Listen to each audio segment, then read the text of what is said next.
तो देखिए, सबसे पहले फ्रांस और ब्रिटेन जैसे देशों में, समझना ढंग से, मैं इसको बहुत अच्छे से लिखाऊंगा, वहां एक वित्त मंत्री थे जिनका नाम था रॉबर्ट वॉलपॉल।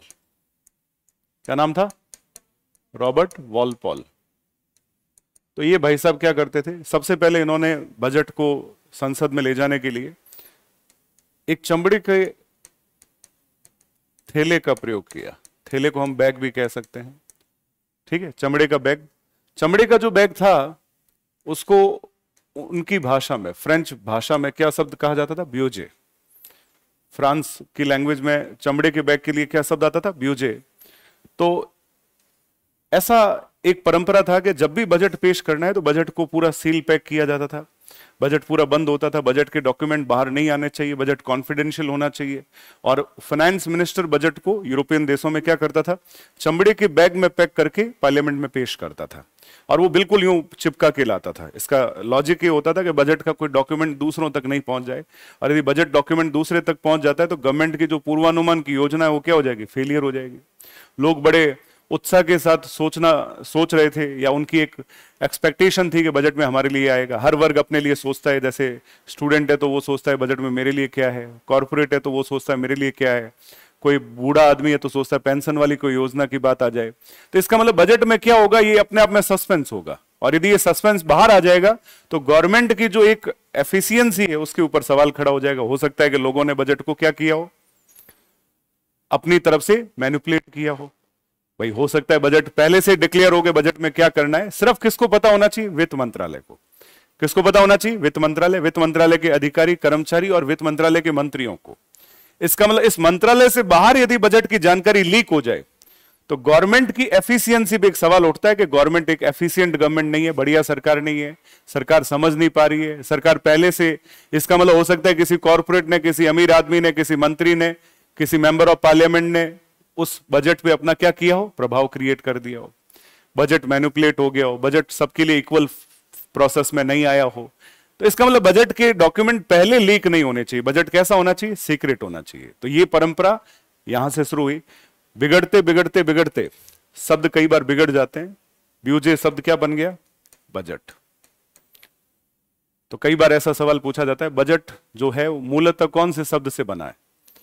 ब्यूजे। ब्यूजे का मतलब चमड़े का बैग या थैला।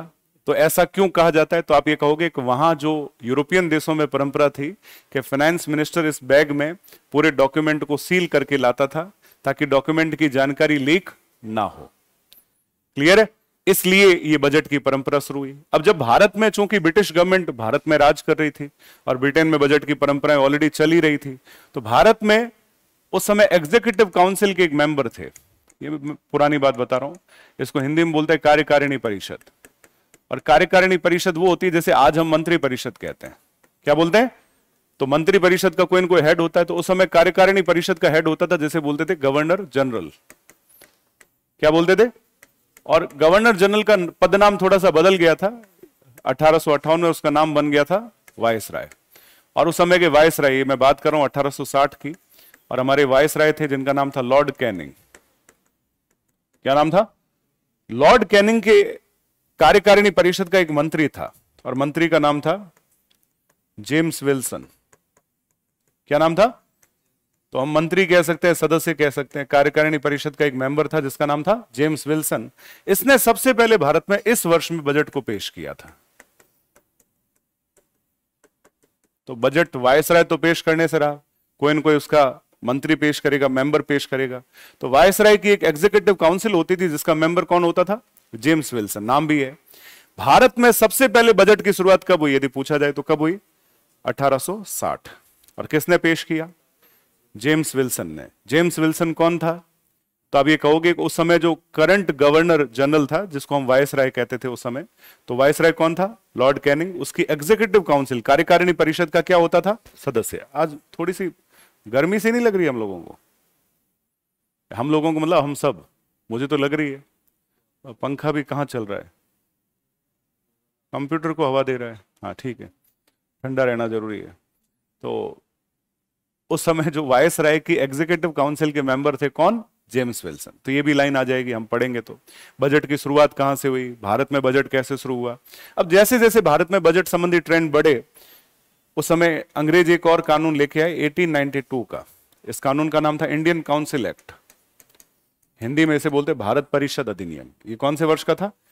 इसमें पहली बार यह कहा गया कि बजट संबंधी मुद्दों पर चर्चा की जा सकती है, बजट संबंधी मुद्दों पर प्रश्न पूछे जा सकते हैं, और बजट संबंधी मुद्दों पे चर्चा और प्रश्न में भारतीयों को भी राइट्स होगा, भारत के लोग भी राइट्स, मतलब उनको भी चर्चा संबंधी मुद्दों पे इन्वॉल्व किया जा सकता है। लेकिन ये लोग अनुपूरक प्रश्न, अनुपूरक मतलब सप्लीमेंट्री क्वेश्चन नहीं पूछ सकते, और ये बजट संबंधी जितनी भी मांगे होती, डिमांड्स होती, उस पर वोट नहीं दे सकते।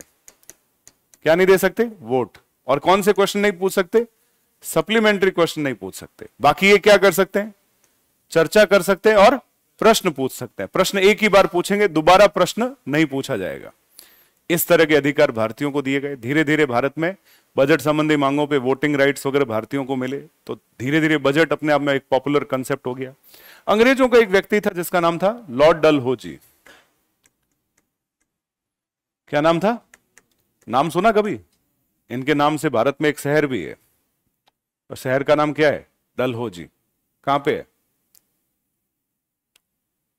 हिमाचल प्रदेश में। कहां पे है?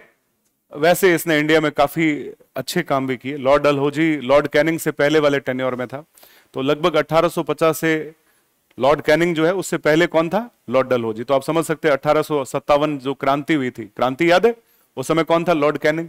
तो क्रांति से पहले जो गवर्नर जनरल था इंडिया का, वो कौन था? लॉर्ड डलहौजी। डलहौजी ने क्या किया देखिए, एक तो इसने इंडिया में सबसे बेहतर सेवा शुरू की। कौन सी सेवा? रेल। एक इसने डाक सेवा, एक इसने तार सेवा, एक इसने संचार सेवा, कम्युनिकेशन। तो भारत में पहली बार, अब तो पहले क्या होता था, पहले किसी को पत्र भेजना होता था तो कबूतर जो होता था वो डाकिया होता था, उसके कबूतर जा जा ऐसे गाने आते थे ना, तो कबूतर एक जगह से, अब तो कबूतर को हम कोई डाक दे दें, क्या पता पहुंचे नहीं पहुंचे। तो उस समय इस तरह के सोचिए, आदमी होता था जो एक जगह से घोड़े पे दूसरी जगह जाता था। लेकिन फिर धीरे धीरे नए कंसेप्ट आए, जैसे अंतर्देशीय पत्र, ठीक है, जैसे पोस्ट कार्ड, इस तरह की चीजें आई ना, लोग लिफाफा बना के। तो ये आप ये कह सकते हैं भारत में सबसे पहले पोस्ट ऑफिस, डाक सेवा, तार सेवा, इन सब का श्रेय किसको जाता है? डलहौजी को। भारत में सबसे पहले रेल सेवा, रेलवे के पटरियों का डेवलपमेंट किसके कार्यकाल से शुरू हुआ? डलहौजी। तो डलहौजी के समय जब ये रेल सेवा शुरू हुई, तो रेल धीरे धीरे इतना बड़ा इशू हो गया कि पूरे देश में अंग्रेजों ने रेलवे की पटरी बिछानी शुरू की। रेलवे का पूरा डेवलपमेंट, कंस्ट्रक्शन और प्रोडक्शन जो था वो किसके पास था? गवर्नमेंट, यानी उस समय के ब्रिटिश गवर्नमेंट के पास था।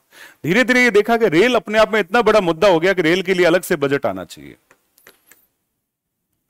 और आम बजट अलग होना चाहिए, जनरल बजट अलग हो और रेल बजट अलग हो। तो इसके लिए 1920-21 में इंडिया में एक कमेटी बनी जिसका नाम था ऑकवर्थ कमेटी। कौन सी कमेटी?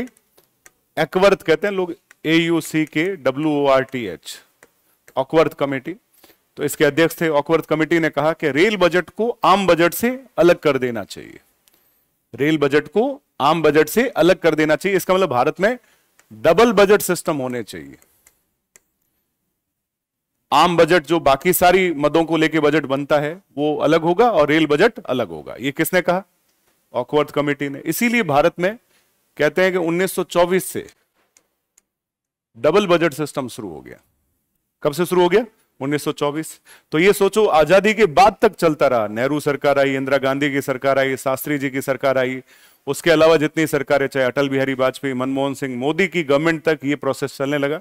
लेकिन नरेंद्र मोदी सरकार ने कई व्यवस्थाओं में बदलाव किया। पहला, इन्होंने कहा कि साहब ये जो रेल बजट है ये अपने आप में, जैसे हमारे देश में ट्रांसपोर्ट के बहुत सारे साधन होते हैं, अकेले ट्रांसपोर्ट की बात करो तो क्या क्या चीजें आती है बताओ? परिवहन में क्या क्या आता है? Air service, rail service, road service, ठीक है, और जल परिवहन, वाटर सर्विस। हमारे यहां तो है नहीं इसलिए ज्यादा पता नहीं है, लेकिन कई जगह तो भाई नाव वगैरह होनी जरूरी है ना, जो समुद्री क्षेत्र होते हैं या जहां तालाब वगैरह ज्यादा होते हैं, तो वहां वाटर सर्विस भी होती है। और आप देखिए कई जगह से तो अपने आप में वाटर सर्विस अपने आप में बहुत जरूरी होती है, जैसे गोवा से बॉम्बे क्रूज जाते हैं, क्लियर है। और यहां तक कि पूरी दुनिया का जो ट्रांसपोर्ट झेल रहा है वो कौन झेलते हैं? बंदरगाह। और बंदरगाह ज्यादातर किससे रिलेटेड होते हैं? Water service. क्योंकि पूरी दुनिया के बीच में समुद्र कंपैरेटिव क्या है, ज्यादा है। तो अब इसमें आप सोचो कि केवल एक मद को लेके अलग से बजट बनाने का क्या औचित्य है। और ये तो मैं सिर्फ एक सेक्टर की बात कर रहा हूं। कौन सा सेक्टर है? ट्रांसपोर्ट। क्या इंडिया में एक ही सेक्टर है? ट्रांसपोर्ट किस में आता है? सर्विस में। सर्विस के अंदर एजुकेशन भी है, सर्विस के अंदर हेल्थ है जो इतना बड़ा सेक्टर है, एजुकेशन इतना बड़ा सेक्टर है। तो क्यों ना देश में एजुकेशन का बजट अलग बना दो, हेल्थ का बजट अलग बना दो। तो ये कोई बात हुई कि एजुकेशन मिनिस्टर आएगा वो एजुकेशन बजट पेश करेगा, हेल्थ मिनिस्टर आएगा वो हेल्थ बजट पेश करेगा? इसका मतलब तो बजट को आपने इंटीग्रेटेड किया ही नहीं, बजट बिखेर के रख दिया। ऑलरेडी रेल बजट को अलग से पेश करने का क्या औचित्य? ये नई सरकार जो मोदी सरकार आई उसमें एक फाइनेंस मिनिस्टर थे अरुण जेटली। क्या नाम था? अरुण जेटली साहब ने कहा कि अब हम देश में वापस से रेल बजट को किसके अंदर डाल देंगे? आम बजट। तो 2017 1 अप्रैल 2017 से जो बजट पेश हुआ उसमें रेल बजट किस में मर्ज हो गया? आम बजट में। तो देश में वापस से कौन सा सिस्टम लागू हो गया? Single budget system. कौन सा हो गया? Single budget system. तो बजट संबंधी बहुत सारी बातें। अब भारत में जब पहली बार संविधान बनने की परंपरा शुरू हुई तो बजट रिलेटेड बहुत सारे कॉन्स्टिट्यूशनल प्रोविजन रखे गए, अनुच्छेद ऐसे बहुत सारे जो बजट रिलेटेड 112, 113, 114, 115, 116, 117, उधर 202, 203, 204, 205, 206, 207, ये सब किससे रिलेटेड बनाए गए? बजट संबंधी। अब बजट कौन पेश करेगा, क्या करेगा, सब संविधान में लिखा गया कि बजट राष्ट्रपति की अनुमति से वित्त मंत्री के द्वारा पार्लियामेंट में पेश किया जाएगा। राष्ट्रपति की अनुमति से वित्त मंत्री के द्वारा पार्लियामेंट में पेश किया जाएगा। उस समय जो संसद का जो सत्र होगा उसका नाम क्या होगा? बजट सत्र होगा। सबसे पहला सत्र क्या कहलाएगा? Budget session. और ये शुरू हो जाएगा फरवरी के आसपास और ये लगभग मई तक चलेगा, लगभग अप्रैल मई तक चलेगा, जब तक बजट पास ना हो जाए। तो जनरली हम क्या सोचते हैं कि जैसे ही राष्ट्रपति की अनुमति से वित्त मंत्री बजट को पार्लियामेंट में पेश करता है और उस दिन पूरे देश में एक नेशनल हीरो की तरह वित्त मंत्री बजट को पढ़ता है और वो जो घोषणाएं करता है उसका मतलब बजट पास हो गया, ये नहीं। वो सिर्फ घोषणाएं कर रहा है। अभी उन घोषणाओं पे वोटिंग होना जरूरी है, मतदान होना जरूरी। मतदान कहां होगा? चर्चा भी होगी, वोटिंग भी होगी। चर्चा वोटिंग कहां होगी? पार्लियामेंट के अंदर। ये जो मैं आपको सारा ओरा समझा रहा हूं ये बजट निर्माण में जाएगा, कैसे होता है, क्या होता है, वो प्रक्रिया में जाएगा। अभी हम सिर्फ बजट के इतिहास की बात करेंगे।